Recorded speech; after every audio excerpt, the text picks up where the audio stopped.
Mi nombre es Ricardo Salazar. Tengo 63 años y durante los últimos 5 meses he sido el tonto más convincente que he conocido. La pasada Nochebuena me senté a la cabecera de mi propia mesa de comedor, la mesa que mi esposa Elena y yo compramos en una venta de patrimonio en Segovia hace 31 años, la que tiene un arañazo en la pata izquierda de cuando nuestro hijo tenía 4 años, y decidió que necesitaba una pista de carreras tallada en ella, y vi a mi hijo echar algo en mi café cuando pensó que estaba mirando la puerta. Me sonrió cuando me volví. Esa sonrisa fácil y practicada, esa que solía hacer que Elena dijera que podría vender arena en el Sahara. Le devolví la sonrisa y alcancé mi taza. Lo que no sabía era que lo había estado observando durante 5 meses.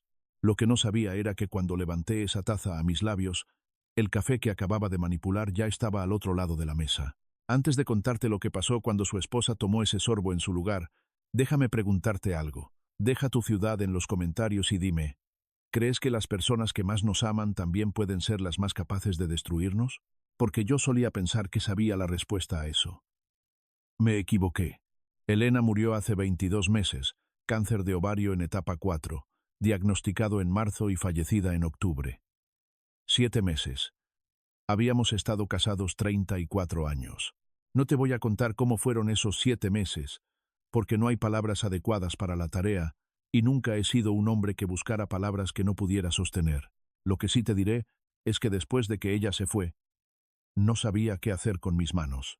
Había pasado 40 años construyendo Suministros Industriales Salazar, una empresa de distribución regional que creció de un solo almacén en Sevilla a 11 instalaciones en toda Andalucía.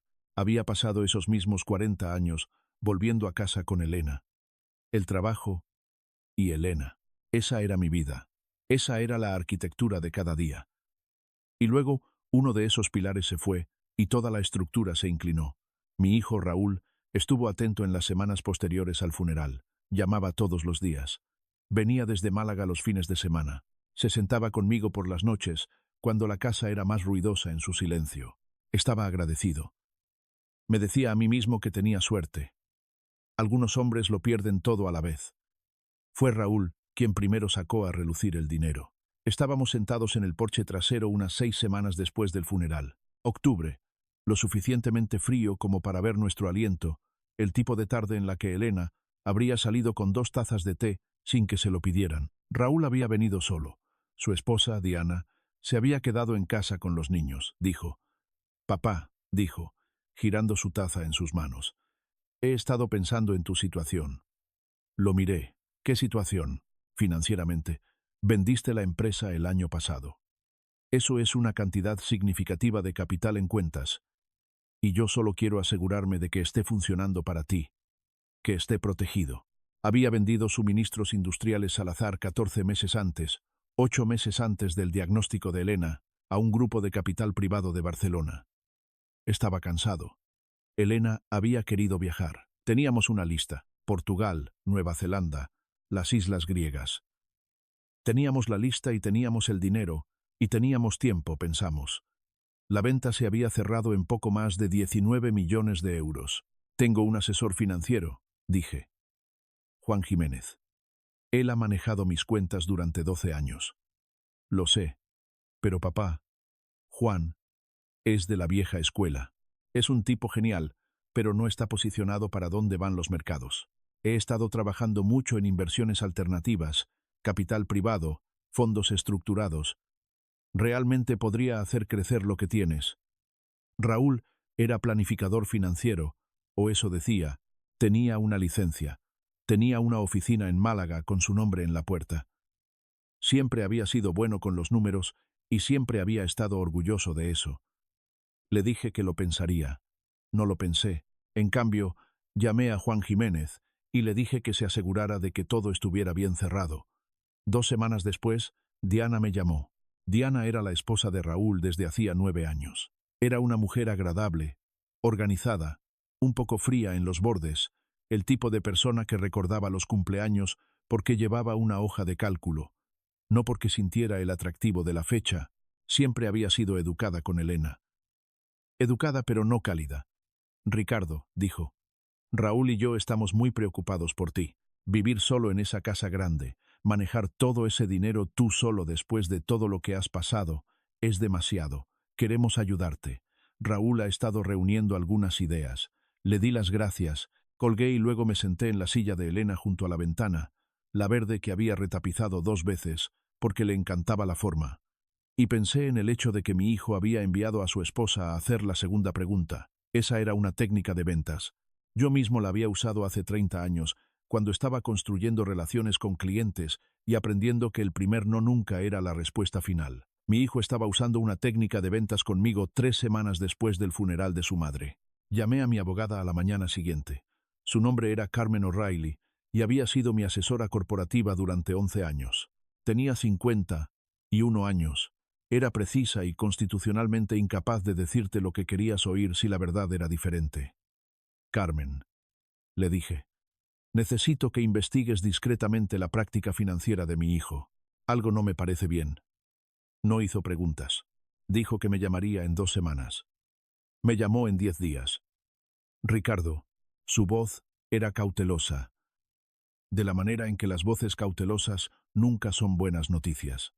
La práctica de Raúl ha tenido 3 quejas regulatorias presentadas en su contra en los últimos 2 años. Ninguna de ellas resultó en una acción formal, pero el patrón es preocupante. Clientes que alegan tergiversación de rendimientos, una alegación de mezcla de fondos. Tiene aproximadamente 60 clientes activos que podemos identificar. Varios de ellos son mayores, y varios de ellos realizaron transferencias significativas a las cuentas administradas por Raúl en los últimos 18 meses. Miré la pared. ¿Cuánto debe? Una pausa. Su carga de deuda personal es sustancial. Tarjetas de crédito, una hipoteca refinanciada, 2 préstamos comerciales. Nuestra mejor estimación es entre 800.000 y 2 millones de euros, dependiendo de lo que aún no sea visible. ¿Y Diana? Es cofirmante en la mayoría de ellos. Ella lo sabe. No había llorado desde el funeral de Elena. Tampoco lloré entonces. Me senté en la cocina donde Elena y yo habíamos desayunado durante 34 años y sentí que algo se asentaba en mi pecho como una piedra que cae al fondo de un lago frío. ¿Qué están planeando?, pregunté. Carmen dudó. Encontramos algo más. Raúl ha estado en contacto con un hombre llamado Dr. Fernando Ruiz. Ruiz es psicólogo clínico. Su licencia está actualmente bajo revisión por mala conducta por la Junta Médica de Andalucía, pero no ha sido revocada. Se especializa en evaluaciones de competencia. Lo entendí de inmediato. Quieren que me declaren incompetente. Un hallazgo de incapacidad cognitiva permitiría a Raúl solicitar la tutela legal sobre tus asuntos financieros. Como tu único hijo, él sería el candidato natural. Podría entonces acceder y reestructurar tus cuentas con autoridad legal. ¿Con Diana como su socia? Sí, me quedé en silencio por un momento. Carmen, ¿cómo construimos la trampa? Ella guardó silencio durante exactamente 4 segundos. Conté. Luego dijo, dime cómo quieres que sea el resultado. Y se lo dije. El plan tardó 11 semanas en construirse correctamente. Carmen contrató a una empresa de investigaciones privadas con la que había trabajado en un caso de fraude 2 años antes. 3 exprofesionales de las fuerzas del orden que sabían cómo instalar equipos de vigilancia que se mantendrían en los tribunales y cómo documentar la mala conducta financiera de maneras que los fiscales realmente pudieran usar. Pusimos cámaras en la cocina, la sala de estar y mi oficina en casa. Documentamos las llamadas telefónicas de Raúl, no el contenido, que requería una orden que aún no teníamos, sino los patrones, la frecuencia, los nombres que aparecían en sus registros de llamadas a través de registros obtenidos legalmente, y yo empecé a actuar. Empecé poco a poco, olvidando nombres que debería haber sabido, repitiendo historias que ya había contado. Una vez, llamé a Raúl por el nombre de su padre. Mi propio padre, muerto hace 20 años, y vi cómo su cara se ponía muy quieta de una manera que me decía que estaba guardando esa información. Dejé la estufa encendida. Me confundí en el supermercado y llamé a Raúl con un pánico que ensayé 3 veces antes de marcar. Le dejé que me convenciera de dejarle revisar mis estados financieros y lo vi fotografiar páginas en su teléfono mientras yo fingía estar distraído por la televisión. Cada semana me visitaba más a menudo. Cada semana Diana venía a observarme con esos ojos que medían, Trajeron a los niños, 2 niños, de 8 y 10 años, mis nietos a quienes amo, y me aferré a ese amor con cuidado como algo que pronto tendría que dejar, y no quería romper al dejarlo. 6 semanas después de la actuación, Carmen me llamó a las 7 de la mañana. Se ha puesto en contacto con Ruiz, dijo. Están programando algo. Todavía no tenemos los detalles, pero creo que se están preparando para actuar. ¿Cuánto tiempo tenemos? Semanas, quizás menos. Raúl tiene deudas que vencen. Necesita acceder a tus cuentas antes de fin de año, o su práctica colapsará. Entonces nos movemos primero, dije. Quiero darles una oportunidad que no puedan rechazar. El Nochebuena fue mi idea. Llamé a Raúl y le dije que quería a la familia unida. Le dije que me había sentido confundido y que significaría mucho para mí tener a todos allí. Pude escuchar la cuidadosa neutralidad en su voz cuando dijo, «Claro, papá, absolutamente, estaremos allí». Debajo de la neutralidad había algo más. Había construido un negocio aprendiendo a escuchar lo que la gente decía debajo de lo que decía. Raúl estaba complacido. Llegó con Diana y los niños al mediodía. La familia de mi hermano también vino. Mi hermano Francisco, de 68 años, recientemente jubilado, y su esposa Clara. Francisco no sabía nada de lo que estaba pasando. Lo había mantenido así deliberadamente. Los testigos inocentes valen más que los preparados. Diana había traído un pastel. Estaba amable y cálida de una manera que nunca antes había logrado. La calidez de alguien que interpreta la calidez para una audiencia. Me tocó el brazo al entrar, preguntó cómo dormía. Felicitó la forma en que había arreglado las flores en la chimenea. Flores que la asistente de Carmen había colocado estratégicamente porque eran el tipo de detalle que se podía mencionar más tarde. Ricardo estaba lo suficientemente lúcido como para arreglar flores, para organizar la cena, para interactuar con cada invitado en la habitación. Comimos a las 2. Yo había cocinado, o más bien, había pedido a una empresa de catering y lo había emplatado todo yo mismo porque quería que pareciera una comida que yo había hecho. Francisco trinchaba el cordero. Los niños corrieron por el jardín hasta que Clara los llamó. Diana se sentó frente a mí y observó todo lo que hacía con ojos que hacían cálculos. Después de la cena, me disculpé para ir a buscar el servicio de café a la cocina. Le pedí a Raúl que viniera a ayudar a llevar las cosas. Me siguió, y mientras yo le daba la espalda sacando tazas del armario, escuché el pequeño sonido de algo abriéndose. Un paquete. Un vial. Algo pequeño. Y luego el suave tintineo al caer en una de las tazas. Las cámaras lo tenían todo.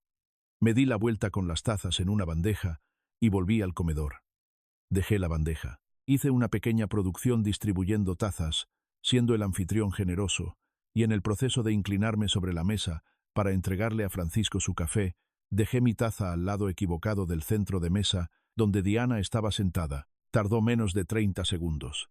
Diana estaba hablando con Clara sobre una recaudación de fondos escolar. Alcanzó la taza más cercana sin mirar y tomó un largo sorbo. Me recosté en mi silla, envolví ambas manos alrededor de la taza limpia que tenía delante y esperé. Raúl me estaba mirando. Podía sentir su atención como se siente el calor de una lámpara, sin mirarla directamente, pero consciente de ella al borde de todo. Esperaba que me ralentizara, que balbuceara, que divagara. No le di nada. Le conté a Francisco una historia sobre un viaje de pesca que habíamos hecho en 1987. Le pregunté a Clara por su cirugía de rodilla. Era un hombre de 63 años perfectamente lúcido cenando el Nochebuena con su familia. Al otro lado de la mesa, Diana dejó su taza. Parpadeó. Miró a Raúl con una expresión que se suponía que no debía notar. Luego parpadeó de nuevo, más lentamente. «Me siento rara», dijo. La cabeza de Raúl se giró hacia ella inmediatamente. «¿Qué? Mi cabeza se siente. Se tocó la sien». «No sé. Me siento muy rara». Francisco se enderezó en su silla. «¿Estás bien?» «Creo que necesito un poco de aire». Empezó a levantarse y luego se sentó pesadamente. «En realidad, no creo que deba levantarme». Clara ya estaba moviéndose alrededor de la mesa.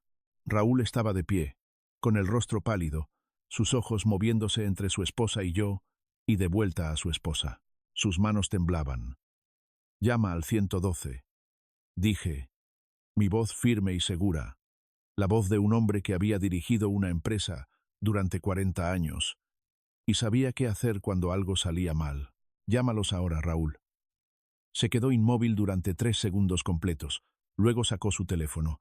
Le temblaban tanto las manos que se le cayó. Lo recogió. Marcó. Los paramédicos llegaron en 9 minutos. Para entonces, Diana apenas estaba consciente, sus palabras arrastradas, incapaz de seguir el movimiento con los ojos. Trabajaron en ella en la mesa. Luego la trasladaron a una camilla. Raúl estaba a su lado, tomándole la mano, diciendo su nombre una y otra vez con una voz que nunca le había escuchado antes. Abierta, asustada, una voz despojada de cada capa de cálculo. Mis nietos estaban en la puerta de la cocina, el de 8 años sujetando la mano del de 10.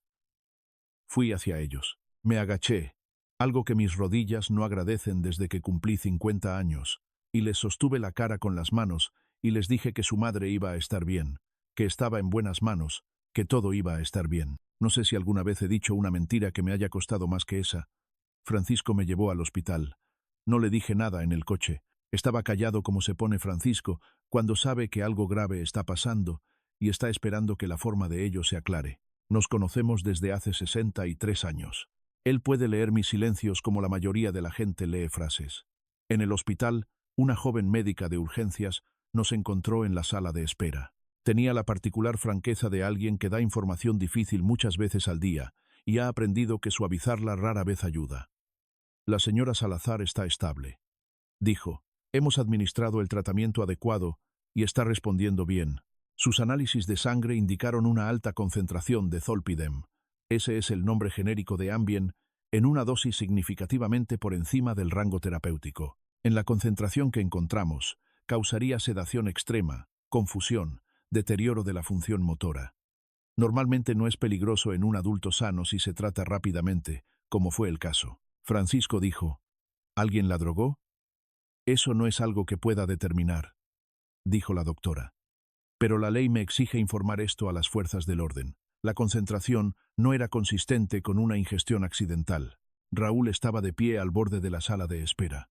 Lo miré al otro lado de la habitación. Me estaba mirando. Había esperado ver miedo. Lo que vi fue peor que el miedo. Vi a un hombre haciendo aritmética frenética, tratando de equilibrar una ecuación que de repente había dejado de tener sentido. Vino a verme más tarde, cuando Francisco había ido a buscar café.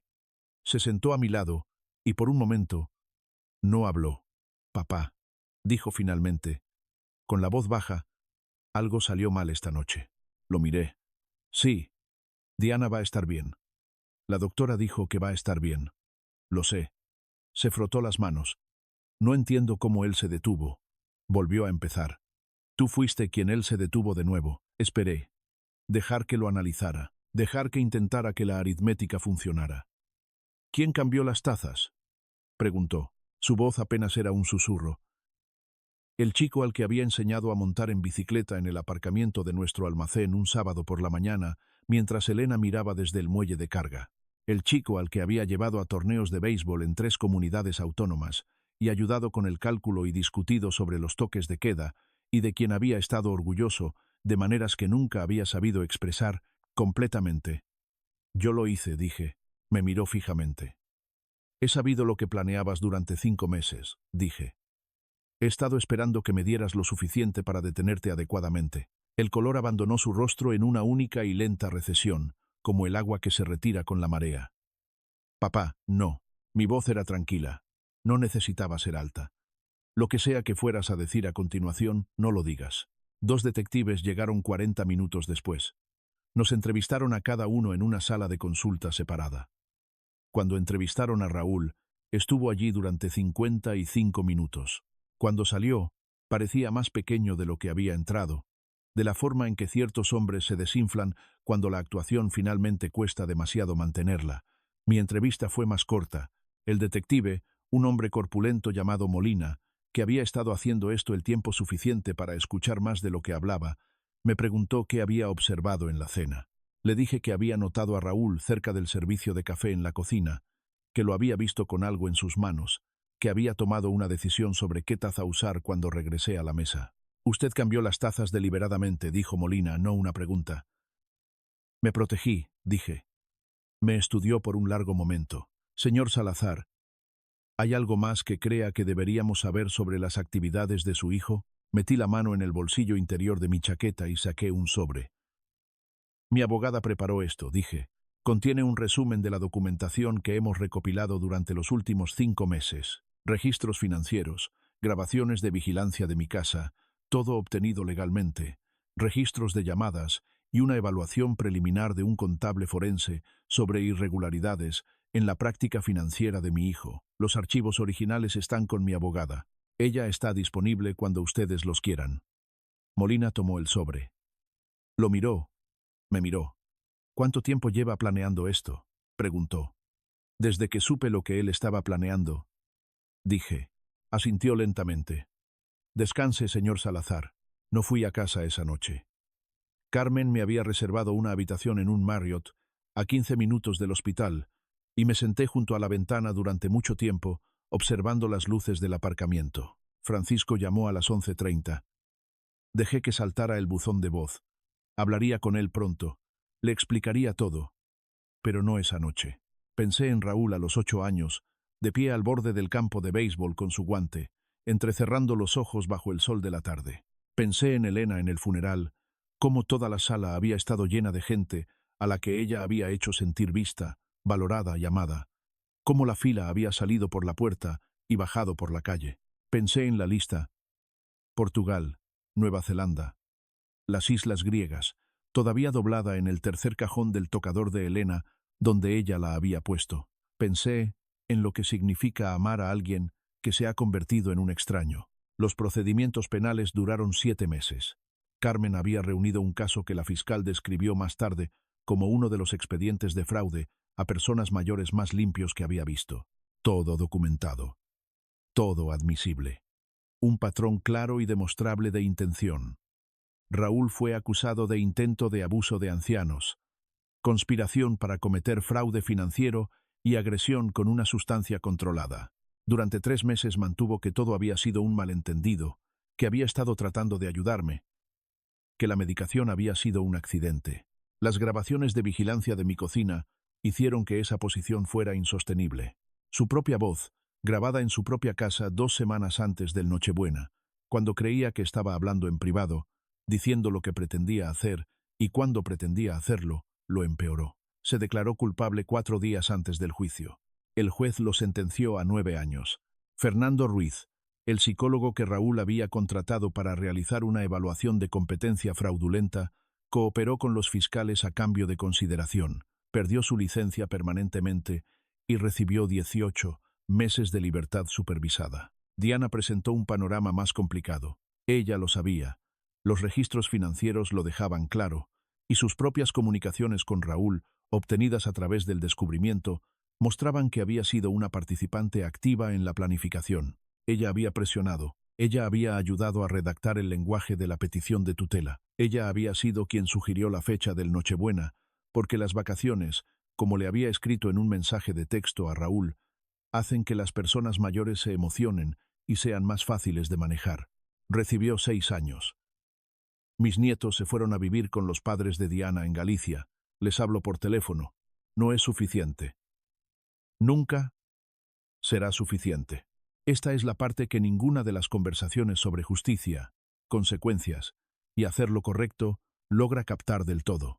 Que el resultado correcto y el resultado doloroso a veces son el mismo resultado con la misma cara. Francisco fue la primera persona a la que le conté todo, 2 días después del Nochebuena, tomando café en su cocina, mientras Clara daba un paseo para darnos espacio. Escuchó sin interrumpir, lo cual no es su condición natural. Lo que me dijo lo seriamente que se lo estaba tomando. Cuando terminé, se quedó en silencio un rato. «¿Por qué no me lo dijiste?», dijo finalmente. «Porque necesitaba que no supieras, y porque no quería que tuvieras que cargarlo». Miró la mesa. «Es mi sobrino, Ricardo. Lo sé. Solía entrenar a su equipo de fútbol sala». «Lo sé, Francisco». Se quedó en silencio de nuevo.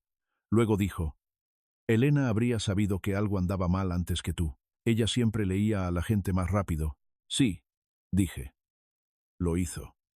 habría estado furiosa. Absolutamente. Asintió lentamente. También te habría dicho que hiciste lo correcto. No respondí, pero me aferré a eso. Los meses posteriores al juicio no fueron lo que esperaba. Había pasado tanto tiempo preparándome para la confrontación que no me había preparado para lo que vino después. Los días ordinarios, la casa tranquila, la comprensión de que había ganado algo y perdido algo y que esos no eran opuestos. Empecé a cocinar. Elena siempre había sido la cocinera. Yo había operado en la periferia de la cocina durante 34 años, ocasionalmente útil, principalmente ornamental. Ahora compré un libro de cocina, un libro grueso y de aspecto gastado de una librería de segunda mano en el centro de Sevilla, y empecé a trabajarlo página por página. Le daba algo que hacer a mis manos por las tardes. Empecé a devolver las llamadas de Juan Jiménez, mi asesor financiero, que había sido profesionalmente digno ante toda la situación y profundamente preocupado de la forma en que la gente lo está cuando ha visto a alguien casi perderlo todo. Tuvimos varias conversaciones largas sobre la reestructuración de mi plan patrimonial, de maneras que hicieran que futuros intentos de fraude fueran estructuralmente más difíciles, y empecé a hablar con Carmen sobre qué hacer con el resto. La fundación fue su idea en primera instancia. Lo mencionó casi como un pensamiento pasajero durante una de nuestras reuniones. Hay organizaciones que hacen este tipo de trabajo. Defensa legal para víctimas de fraude de ancianos. Apoyo a la investigación, dijo. Está subfinanciado. Hay una necesidad genuina. Tienes recursos y tienes algo posiblemente más útil que los recursos. ¿Qué es eso?, dije. Credibilidad, dijo. Lo pasaste. Lo documentaste. Construiste un caso legal que se mantuvo. La gente en esa situación no confía en las instituciones. Confían en personas que han estado donde ellos están. Lo pensé durante 3 semanas. Pensé en Elena, que había pasado 12 años en la junta de un refugio de mujeres en Sevilla, que había creído con una completitud que a veces me resultaba agotadora, que el objetivo de tener suficiente era construir suficiente para otra persona. Llamé a Carmen. Hagámoslo, dije. El Fondo de Apoyo Salazar abrió sus puertas 11 meses después del Nochebuena. Nos asociamos con 2 bufetes de abogados que acordaron brindar representación pro bono para casos que calificaran. Una firma de contabilidad forense que ofrecía servicios de investigación a tarifas reducidas y una trabajadora social llamada Renata, que había pasado 20 años en servicios de protección de adultos y sabía más sobre cómo funcionaban realmente estos casos que cualquier abogado del edificio. La primera llamada que llegó a nuestra línea de admisión fue de una mujer de 70 años en Barcelona, cuya hija había transferido 80.000 euros de su cuenta de ahorros usando un poder notarial. La mujer insistió en que no había entendido cuando lo firmó. La segunda llamada fue de un hombre en Valencia, a quien su sobrino había sacado de su casa bajo circunstancias que no podía articular completamente, pero que sabía que estaban mal. Los ayudamos a ambos. El trabajo no es glamuroso. No hay momentos en la sala del tribunal donde todo encaja y la justicia llega en una forma cinematográfica satisfactoria. Mayormente, es papeleo y llamadas telefónicas, y el laborioso y arduo proceso de construir documentación que pueda resistir el escrutinio. Mayormente, es sentarse con personas asustadas y ayudarlas a entender que lo que les pasó no fue su culpa y que hay un camino a seguir incluso si el camino es más largo y difícil de lo que cualquiera elegiría. Pero ocasionalmente hay un momento. Una mujer llamando para decir que su cuenta bancaria había sido restaurada y que su hija enfrentaba cargos. Un hombre diciendo que está de vuelta en su propia casa. Un nieto llamando para decir que su abuela está a salvo. Esos días, conduzco a casa y me siento en la silla verde de Elena junto a la ventana y pienso en la lista en el tercer cajón del tocador. Portugal, Nueva Zelanda, las islas griegas. Teníamos planes. La vida, como suele hacer, tenía otros planes. Pero Elena también solía decir, y lo decía con la suficiente frecuencia como para que pueda escucharla en su voz, exactamente con su cadencia particular, que la vida que construyes es menos importante que las vidas para las que la construyes. Ella creía eso. Ella pasó 34 años mostrándome cómo era vivir de esa manera. Estoy aprendiendo, más lento de lo que a ella le hubiera gustado, cómo hacer lo mismo. El mes pasado, un hombre entró en mi oficina. Tenía unos 40 años, nervioso, sujetando una carpeta contra su pecho, como la gente sujeta las cosas cuando lo que hay dentro es pesado. Dijo que se llamaba Marcos. Dijo que su padre tenía 81 años. Que la nueva esposa de su padre de 2 años estaba moviendo dinero de maneras que la familia no podía rastrear, que un abogado que habían consultado dijo que no había mucho que pudieran hacer. Se sentó frente a mi escritorio con esos ojos cuidadosos y asustados, y vi en él a todas las personas que alguna vez habían mirado una situación que sabían que estaba mal, y alguien con autoridad les había dicho que lo peor era lo mejor que podían esperar. Tomé el teléfono y llamé a Carmen. Caso nuevo, dije. Pon a Renata también. Colgué y miré a Marcos. Vamos a ayudar a tu padre, dije. No puedo prometerte un plazo ni un resultado específico. Estas cosas rara vez son sencillas, pero puedo prometerte que vamos a buscar todas las opciones legales disponibles y me aseguraré personalmente de que nada se escape. Exhaló. Algo en sus hombros se relajó. Dijo: Gracias. No sabía a dónde más ir. Fuiste exactamente donde debías, dije. Cuando se fue, me senté un rato en la tranquilidad de la oficina. La luz de la tarde entraba por la ventana oeste como lo hace en noviembre, baja y dorada, el ángulo particular que Elena siempre decía que hacía que todo pareciera un cuadro. Pensé en Raúl de una manera que trato de no hacerlo con demasiada frecuencia, ya no con ira, más bien con algo más triste y complicado. La pena de amar a alguien que resultó ser capaz de algo que no puedes encajar con todo lo demás que sabías sobre ellos. No sé qué haré con esa pena. Sospecho que la llevaré durante mucho tiempo. Pero también pensé en Marcos caminando hacia su coche en el aparcamiento. Pensé en la mujer de Barcelona de vuelta en su casa, con sus ahorros restaurados. Pensé en lo que diría Elena si pudiera ver la silla verde de mi oficina ahora, la que traje porque la luz es mejor allí, porque paso más tiempo allí que en cualquier otro lugar, porque es, de la manera parcial e imperfecta que tengo a mi disposición, la forma en que la mantengo cerca. Creo que diría que fue un buen uso de una tarde de sábado. Creo que diría que finalmente estaba aprendiendo. Mi nombre es Ricardo Salazar.